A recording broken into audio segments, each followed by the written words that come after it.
We all know the feeling when we're playing Uno and the game's been going on for a little bit and finally someone says it, Uno. It seems like the game is at a loss because the game's been going on for a while and they'll most likely win and then comes an end to a short-lived game. But what if I told you there was a way to make the game last longer and be 10 times more fun?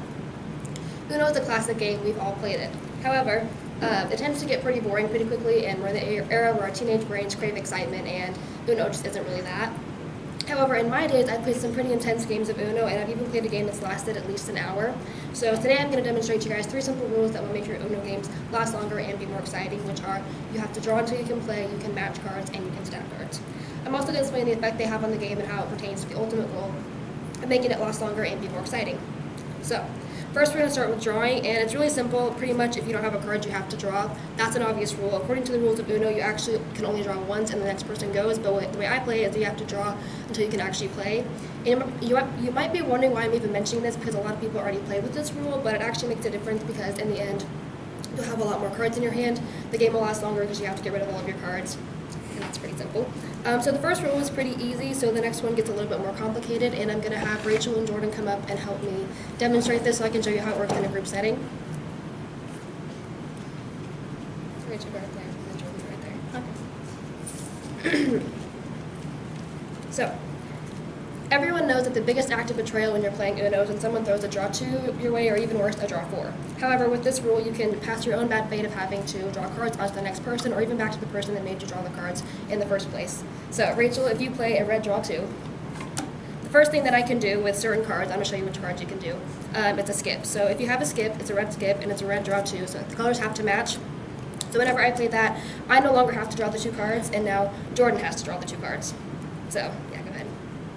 And then, so that's the first one you can do. The next one you can do is if Rachel, again, she plays the draw 2, I have I have another draw 2, and it can be any color because it's already the same card, you can pretty much just match it. And so now that I've played that, instead of me having to draw the 2 cards, now Jordan will have to draw 4 cards because the cards do add up. And so that's that one. And then, play it again. Oh, sorry, that rule also works with draw 4s, so, draw 4s, you can play this, and now instead of having to draw 2 cards, Jordan will have to draw 6 cards, same thing. Anyway, so now the next one is reverse, and so this is my favorite one because it allows you to be a little bit more vengeful. And so I play the reverse card, and now Rachel will have to draw the 2 cards because it goes back the other way. So even though she wanted me to draw the 2 cards, now she has to. So that one is pretty simple. Yeah, and then it keeps going until no one can defend themselves any longer, so it can keep going around and around playing skipped and reverses and draw shoes until someone finally has to draw all of the cards. And it really does make a difference because you have all these cards in your hand, and I had one person play whenever I was doing it and they had to draw 18 cards, and so it really does make a difference. So also it's way more fun to kind of like pass it around. And so the next rule is a little bit more subtle, but it does still make the effect work.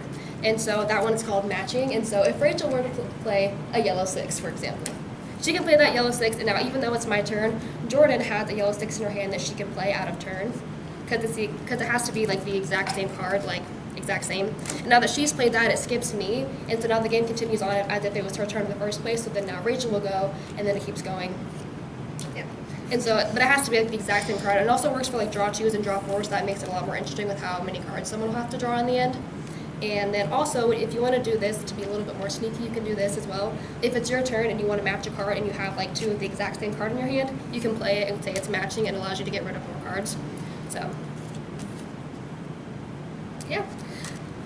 So today I pretty much demonstrated 3 ways how to make your games last longer, which is drawing cards, matching cards, and stacking cards. And I hope that all of you use these rules the next time you happen to find yourself in a game of Uno to, again, make your games last longer and be more exciting. So, as I said earlier, everyone's played a game of Uno, but hopefully from here on out you can play a game of Uno that you will never forget. Thank you.